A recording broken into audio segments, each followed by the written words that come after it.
Hey there, VC students. My name's Andy. I'm a VC Health and Human Development teacher. In this short video, we're looking at the biomedical approach to health. This is relevant to Unit 3 Area Study 2 in the 2025 plus HHD study design. Just a reminder, if you haven't already and you're on our YouTube channel, you can subscribe with the button in the bottom corner of the video there. That means you'll get alerts to all of our new videos coming out across the year. We've also got our website, the hrh.net.au, where there's opportunities for students and teachers, and that's being updated regularly. So please check that out.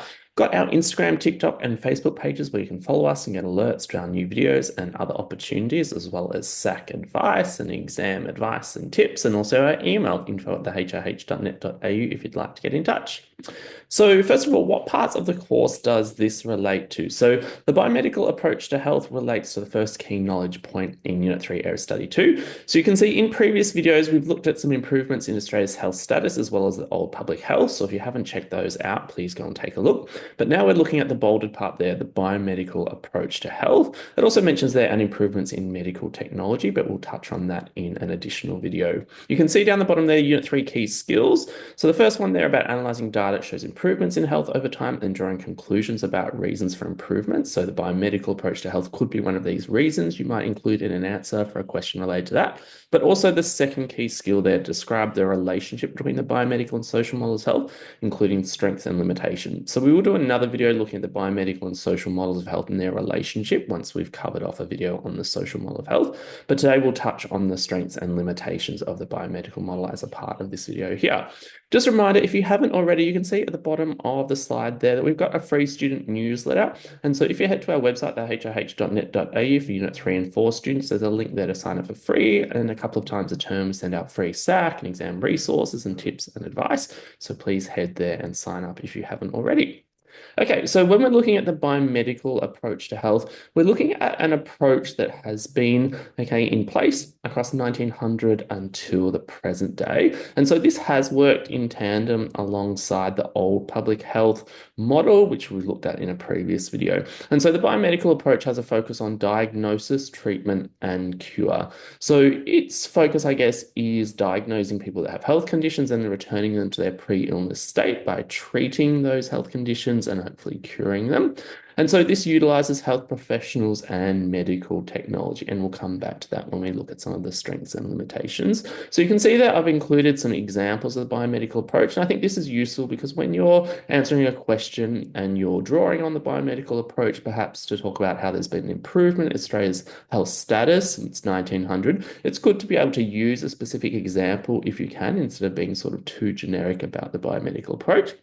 So you can see some examples there include X-rays. Obviously, X-rays could help to diagnose a range of different health conditions, medications such as antibiotics and chemotherapy. Now, you don't necessarily have to know specific examples of medication, but once again, knowing some examples could help you to link perhaps antibiotics into bacterial infections or chemotherapy into treatment for something like cancer. So it is nice to know some examples if you can.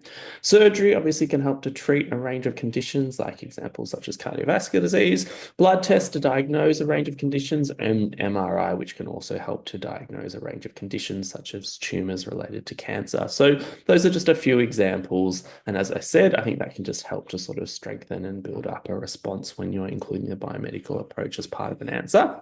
So what are some of the strengths for this particular approach? So you can see there, it can help to extend the life expectancy of people in a population. So as we mentioned previously, if it's helping to diagnose, treat, and cure diseases, that means people are more likely then to be able to live, a longer period of time, and that can help to therefore improve the life expectancy of a population, help to improve the quality of life for people if their illness can be treated and cured. So obviously if people aren't living with health conditions for extended periods of time, because this model's helped to treat and cure them, that can improve quality of life.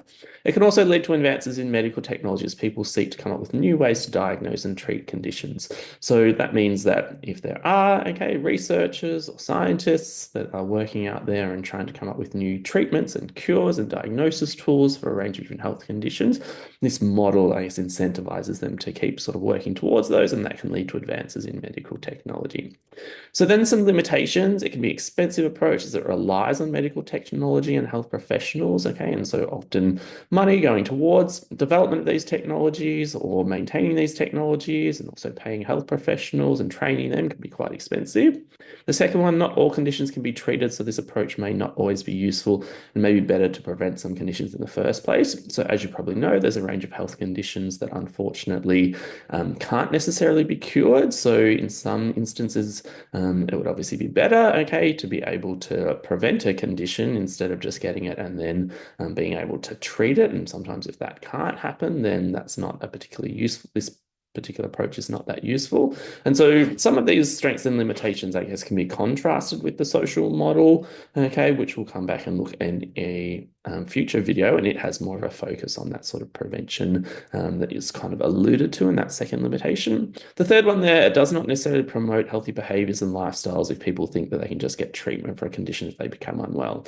So if people feel like, oh, well, I can just go out and perhaps do something like smoke or lie in the sun, even though maybe I might develop a health condition like cancer or something like that, and then they think, oh, well, there's lots of ways that these days these conditions can be treated. It might not be necessarily encouraging people to engage in healthy behaviors and lifestyles if they just think there's treatment options, okay, if they do become unwell. So that might be a particular limitation of this model here.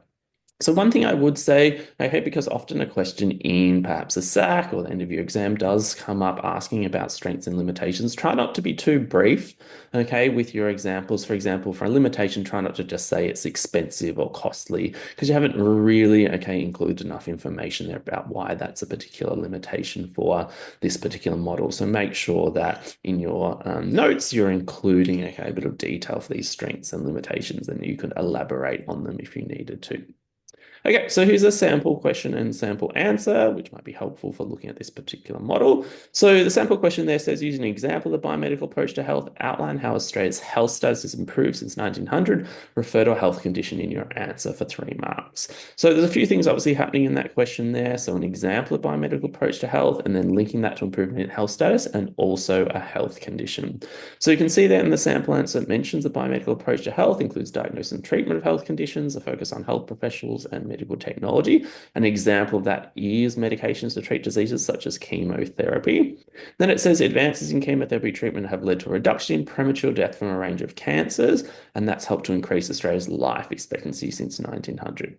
So you can see that sample answer there provides, okay, the example of biomedical approach, so the medication, and then they gave the chemotherapy example. They've linked that into reducing premature death from a health condition, cancer, so that ticks off that part of the question. And then they've linked that to an improvement in health status, the improvement or increase in Australia's life expectancy since 1900. So that's a nice sort of sample answer there that you could go away and think about some other examples of biomedical approach and how you could sort of replicate that type of answer.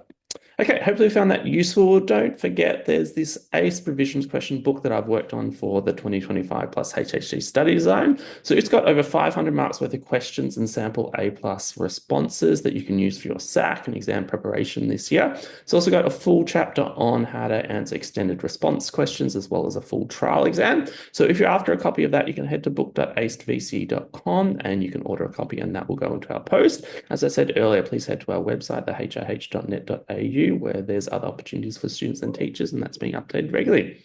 Thanks so much.